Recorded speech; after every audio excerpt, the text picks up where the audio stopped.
দিল্লির আত্মঘাতী হামলার সঙ্গে নওগাম এলাকার ঘটনা একই সূত্রে গাঁথা। অনেকের এমন ধারণা থাকলেও তা নাকচ করেছেন জম্মু কাশ্মীর পুলিশের মহাপরিচালক নলিন প্রভাত। শনিবার এক সংবাদ সম্মেলনে জানান, বিস্ফোরণটি দুর্ঘটনাবশত হয়েছে। An accidental explosion has taken place. Forensic team অত্যন্ত সতর্কতার সঙ্গে বিস্ফোরক থেকে নমুনা সংগ্রহ করছিল, কিন্তু ফরিদাবাদে জব্দ করা পদার্থ অস্থিতিশীল এবং সংবেদনশীল প্রকৃতির হওয়ায় দুর্ভাগ্যবশত বিস্ফোরণ ঘটেছে। তদন্তের পর এই দুর্ঘটনার জন্য অন্য কোনো ঘটনার তুলনা করার কোনো কারণ নেই।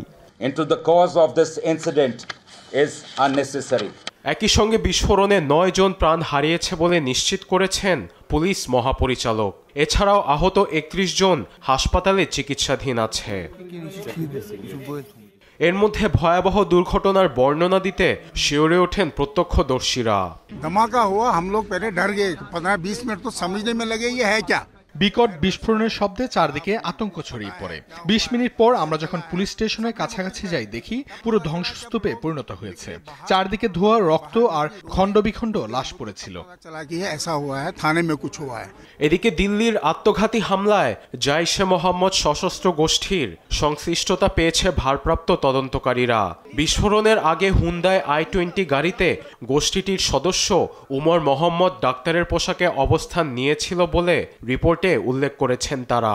গাড়ি থেকে ডিএনএ টেস্টের মাধ্যমে তার পরিচয় নিশ্চিত করা হয়েছে। আরবিদ আফসার, নিউজ ডেস্ক, দেশ টিভি।